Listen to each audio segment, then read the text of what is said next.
Doktor şöyle bizi Antep'e yolladılar. Antep'ten biz gittik normal iyi gitti. Yani burada niye dediler ki Antep'e gidin yani Burada öyle bir doktor yok dedi. Biz yapamayız. ne yapamazlar? Bu ameliyat yapamayız. Risklidir. Yani Şanlıurfa'da böyle bir doktor lazımdır. Bizim için. Bütün arkadaşlar biz oraya gittik. Hatta bazen arkadaşlar da oraya için gelmişler diş için.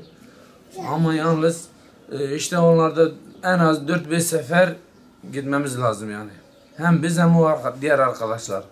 Aracı yok. Ben bir araba 250 milyon kiraladım. Ondan sonra gittim gel tekrar gene gidiyorum. En azın 4-5 sefer gitmemiz lazım diyor. Ama o şu an gücümüzde yok. Nasıl yapacağız biz şaşırmışız bunu yani. Çocuklar var evde bırakıyoruz. Okula gidemiyorlar. Mecburen evde bırakıyoruz. Çalışıyorsun bir yerde. Çalışıyorum, inşaatta çalışıyorum. Mecbur bugün izin aldım. Mecbur gideceğim. Ne yapalım başka? Peki kaç sefer gidip geleceksiniz daha? En azın 4 sefer. En azın 4 sefer. Hangi burada bir doktor olsaydı eşim tek başına da gidebilirdi. Ama yok mu? Urfa'da öyle bir memlekette böyle bir doktor yok. Anladım. Çocukları evde bırakıyoruz, çocuklar perişan oluyorlar.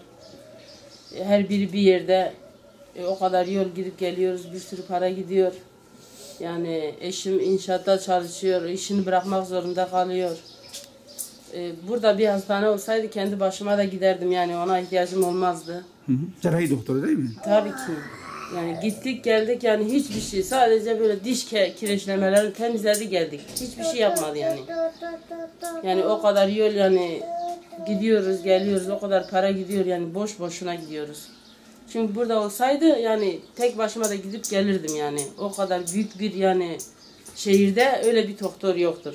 Yetkililerden talepleriniz nelerdir yani? Tabii ki yani istiyoruz yani böyle yani buraya da bir Cerrahi doktor. Tabii ki istiyoruz yani cerrahi doktor istiyoruz buraya da. O kadar kişi yani oraya gidiyor ki bir diş yaptırmak için yani oraya Antep'e gidiyorlar. Ya Antep'e Diyarbakır. Ya Antep ya Diyarbakır'a gidiyorlar. Yani neden ki bizim yani şehrimizde öyle bir doktor yoktur? Tamam. Allah razı olsun.